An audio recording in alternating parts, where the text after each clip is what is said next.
coach, and I'm here with Sasha, one of my clients and good friends, and she is relocating to Montenegro. Sasha and her husband Grant got here a few days before me and my husband Daryl did, so they've had a few different experiences in the country than us. They had a little head start on exploring. So one question that I hear a lot of is affordability and cost of living in destination. And I know cost of living is all relative based on lifestyle, but I think you have a pretty good idea with different things you've seen, different price levels, what it's like, affordability is like here.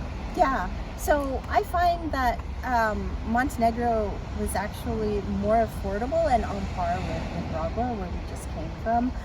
Certain things like food is actually lower, which has been really nice.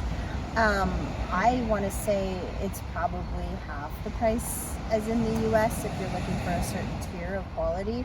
But then if you really want to find a good bargain, you can find it for maybe even a third or a fourth of the cost. For example, we went to a bakery yesterday, and it was not like the cheapest bakery. It's probably mid-level near the ocean, and we ended up I got a small pizza and we shared a bottle of water.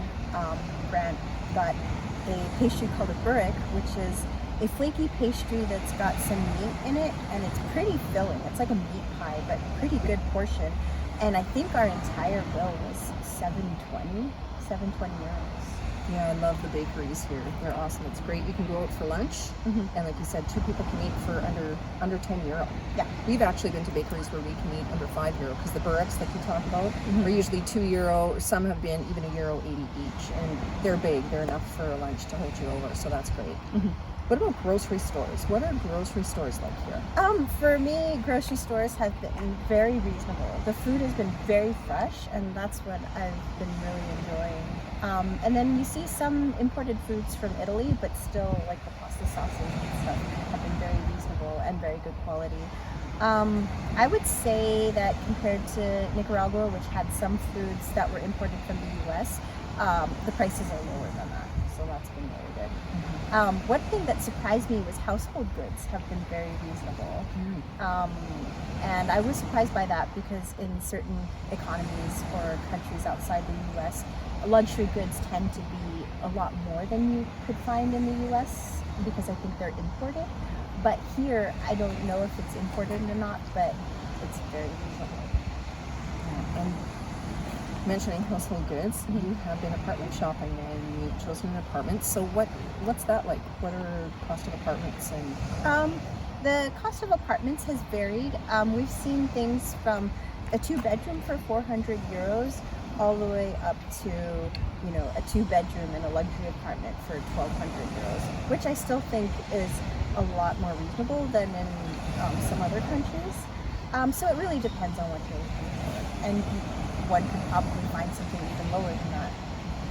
Yeah, and I think the price really depends on location as well, where you choose. If you choose more central downtown, closer to the lake, or if you're a little further up in the mountains, that affects, from what we've seen, that affects the prices too. And even just coming to stay, we're not staying permanently at this point, but renting, we can rent something for 25 euros a day, an apartment, and that's close to the ocean. It may be small, but great to come and explore the area. So now I'm gonna flip this interview and ask Charlotte a couple of questions about her experience when she got here, because hers might be a little bit different, even though we did go and see some of the same towns. So Charlotte, what was your experience like when you first got here? Well, we arrived under rocky circumstances because I was having a healthcare issue and I had to get in to see a doctor. So I reached out to my networks of people that I knew here and asked different people for recommendations on clinics to go to. And they came back, and there was one clinic that was mentioned numerous times, so we chose to go to that clinic. So I visited their website and sent them an email to get an appointment with the GP that I selected. And within an hour, they got back to me and said, here's the times for next week. This was on a Friday. Here are the times for next week. You can come in, and I could get in as early as Monday to see a GP. So I went in to see the GP. She then referred me to a specialist, a doctor who also performed an ultrasound the next day. They did that. And then he wanted me to get in for an MRI to have that done. That was set up and done the next day.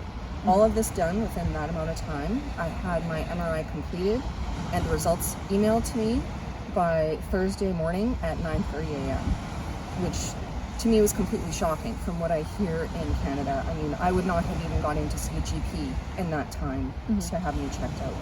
And I didn't have to wait any longer than 15 minutes. When I went in to get my MRI, the MRI technologist was at the counter waiting for me. It was a private clinic, but costs in total, it was just over 300 euro to have all that completed. To see the doctor, the specialist, the ultrasound, and the MRI. It's like 319 euro. So I'm on board for the private healthcare now after my experience here, and everything turned out good, so I'm okay, which really helped the rest of our time here go smoothly. So. And I want to say, because you had such a smooth experience, like that eased your mind and eased our minds because we were worried about you, and so that helped us to enjoy the rest of our time without having to worry about this health thing. But I'm glad that it worked out. Yes, me too. So thank you. Until next time. Bye. Ciao.